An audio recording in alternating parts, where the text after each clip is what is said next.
the finale to Thompson's The River Suite with Symphony of the Air, Leopold Stokowski conducting.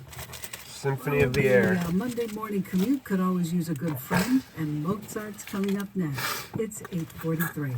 The WGBH holiday auction kicks Man off and on his Thanksgiving. symbols Getaways, in the Holy jewelry, Bible. and gift cards for restaurants The parables. and local businesses are just a few of the items you can The bid Twin on. Pines. Can all be shipped in time for the holidays. The Twin So get a head Towers. start on your holiday shopping and support WCRB at The the same Twin time. Peaks. You can learn more about the WGBH holiday auction and register to bid at There's Monday, the moon's day.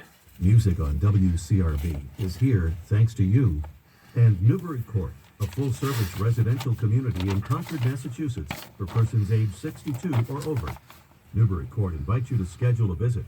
You can learn more about the November, community. Monday, November. While having a meal, take a pottery class. The or a painting 17th. workshop, or enjoy a concert. No, that was You can call 978 yesterday. Today is Monday, the 19th. 5155, or visit newburycourt.org. The waxing moon almost When your full. day gets crazy, go classical. Go classical. All day, All day. all night. All night. WCRB So has 11, the 19, music 1 that plus will 1 plus 1 is 3 plus transform 9 is the way 12. So you 12 on the day experience month the side, world. 11 on the year side, 2018, and 11 year, and 11 year. WCRB Classical Radio. Today's number then is 23. 37 degrees with some light rain, fog, and mist here in the city. Or 5. Here's Mozart's Eve equals Fourth 32, Quartet 23, with the 5. Boston Symphony Eve. Chamber Players. The Roman numeral 5V. Eve, the chalice. Adam, the blade. We just read the part in the book of genetics. Genesis, genetic, and Genesis, 7 letters, the genes of Isis. Gonna have to get a new copy of this Holy Bible soon. Holy shit, look at this. Oh no. I'll go buy a new one, put this one to bed. Where were we here? We're very early on still in the book of genetics. Let me dismiss my alarm clock there. Dismiss. We're very, it's nasty weather here. Gross chem weather. Artificial man-made weather brought to you by corporatocracy. We started to see real clearly here the dynamic of the really kind of neurotic dynamic of these four, because we only have 4 characters early on, and he's driving the man out, and he's put the flaming sword with to keep man away from this tree of life, talking about God or the gods, the Elohim, the 12, the council of the El, the 12. So God's here. He says, "Let there be light," even though John 1:5 says that he is light. So why does he have to say "let there be light" if he is light? That's fishy, right? So this is the Lord God, El, Elohim, the Phoenician bull god El. Letter L is number 12. The Tor, 12. The L of light, life, love, lift, loft, and on with the L words. The lie, 2. Yep, the deception of December coming up. When the sun dies on the Southern Cross, only to be reborn on the 25th, God's Son's rebirthday, Christmas. Tropic of Capricorn, the decap of December, the deception. Saturnalia right before Christmas, nightmare before Christmas, the time of the death. We're at the nightmare time of the slaughter of the turkeys, the bloodletting ritual for the death of the sun. Slaughter of JFK on the 22nd, which is when Thanksgiving is this year, my dad's birthday. My birthday is Kennedy's birthday, May 29th. And that will lead us into these synchronicities I'm going to show you, which has an amazing one from yesterday. So God's here, and Adam and Eve are on this horizontal axis. Adam, who's put in where? He's put in the east. Aries, the house of the rising sun, the sunrise and sunset of Libra, the rise and the fall. So if you look at Aries is here, it goes like that way, westing. That's why in ancient Egypt, when you were going to your death, you were westing. The sun sets in the west. Set is the devil, the double of this light god, the shadow. Shad is Hebrew for devil, meaning where we get shadow, Shaddai, and up here, shadow, down here, light, dark, Luke, Darth. So Adam would be here, even, Eve, Libra, even, Libra, balance, the scales, equilibrium of Libra, Ra, 9, the Sac-red Femi9, and the even line of the equator in the middle where everything's mixed up and misty, the mystery of the mystics, the Gnostic, the mystical knowledge, which she readily takes. She's Eve. She wants the wisdom and the knowledge of the edge of the ledge, right? And then the serpent at 6. The coiled kundalini at the base 6. Remember, they're naked, right? And they didn't know they were naked, just like little children. They don't know that they're naked. They're innocent, innocence. No knowledge, no gnosis. Innocence at the beginning, at Genesis, genetics. Every story, every Taurus begins here. At just after the Tropic of Capricorn, solstice, sun standstill, death in the cave of Plato, of Eve, underworld, underwood. The story begins at rebirth, resurrection on the 25th of December, arising to Aries, to the spring of life, out of the cave of winter, where you have to get the lessons. You don't even know that you're naked. You don't know what clothing is. You don't know the difference between you and the world, inner, outer, up, down. You know, pairs of opposites have not come into view.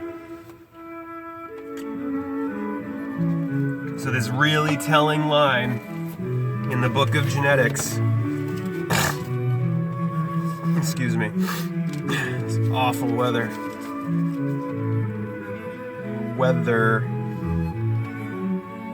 So they've been evicted from Eden, eating the trees, right?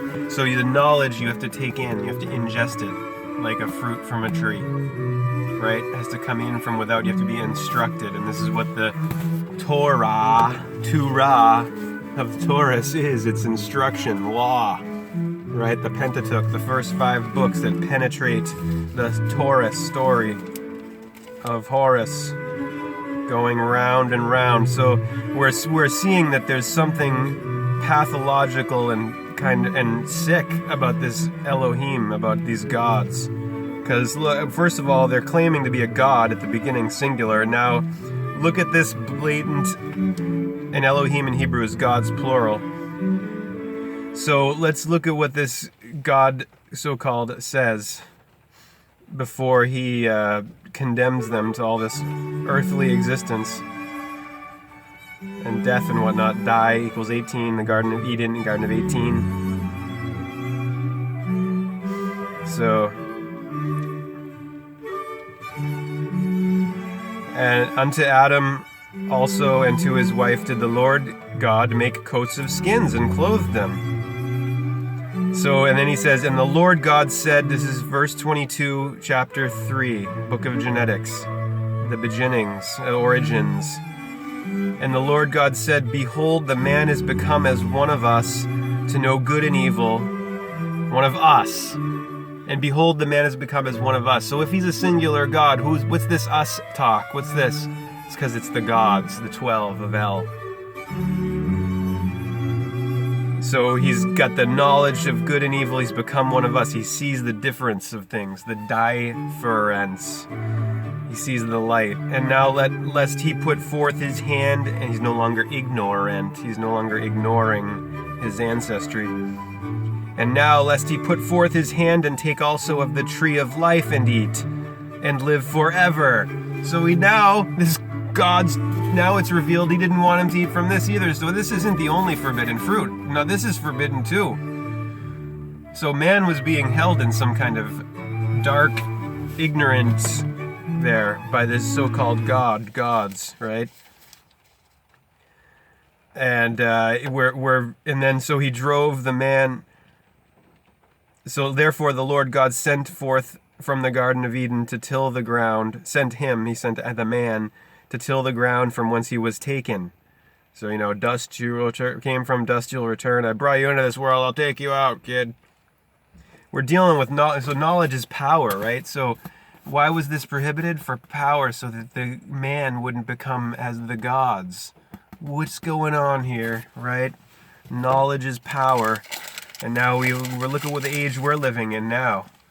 And look at our entire history. And look at the history of religion. How knowledge, power has been used against the man. What are we dealing with, right? Is it gnosis? Or is knowledge, like Bill Donahue says, he used to call knowledge, refer to that, to know a woman was to have sex with her, right? That's probably involved, that's got to be a part of this. We'll look more into that too. That could be the whole thing. Because we're being adults here, and we're not just taking what we're told. And we're not being like the Pharisees, reading it by the letter, taking it literally. We're seeing Adam and Eve as odd and even, dawn and evening, Aries and Libra, the equinoxes. We're going to read, and we're seeking wisdom from Jung. We're getting the knowledge of the symbolism here. I'll do that. I'll read this now, start reading this now, before I go into these 15 cash register synchronicities from yesterday.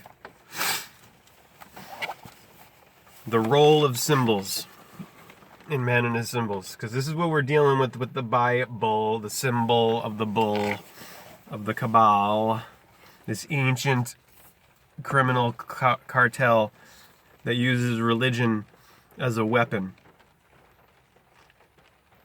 Dark occultists, dark mystics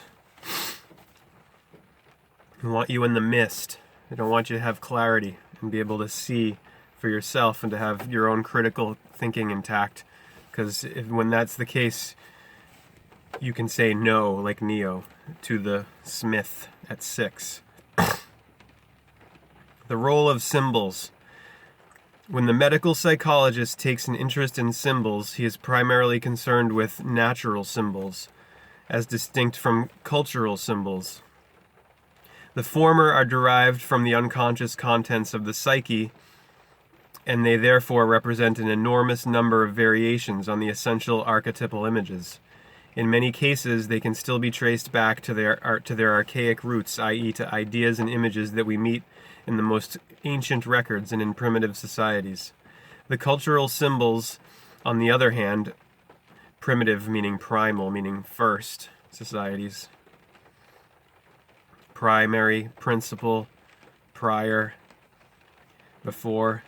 The cultural symbols, on the other hand, are those that have been used to express eternal truths and are still used in many religions.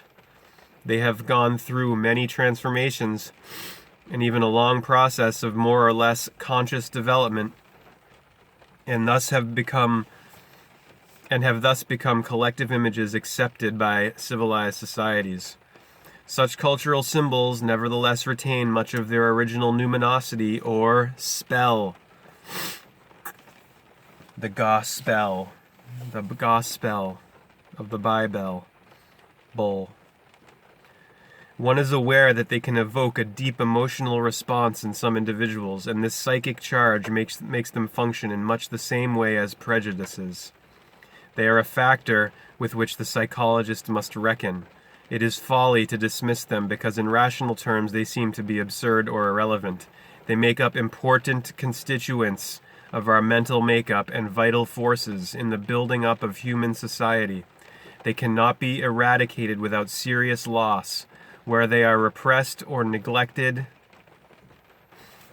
their specific energy disappears into the unconscious with unaccountable consequences. The psychic energy that appears to have been lost in this way, in fact, serves to revive and intensify whatever is uppermost in the unconscious. Tendencies, perhaps, that have hitherto had no chance of to express themselves, or at least have not been allowed an uninhibited existence in our consciousness. Such tendencies form an ever-present and potentially destructive shadow to our conscious mind. It's the end of part 1. Namaste.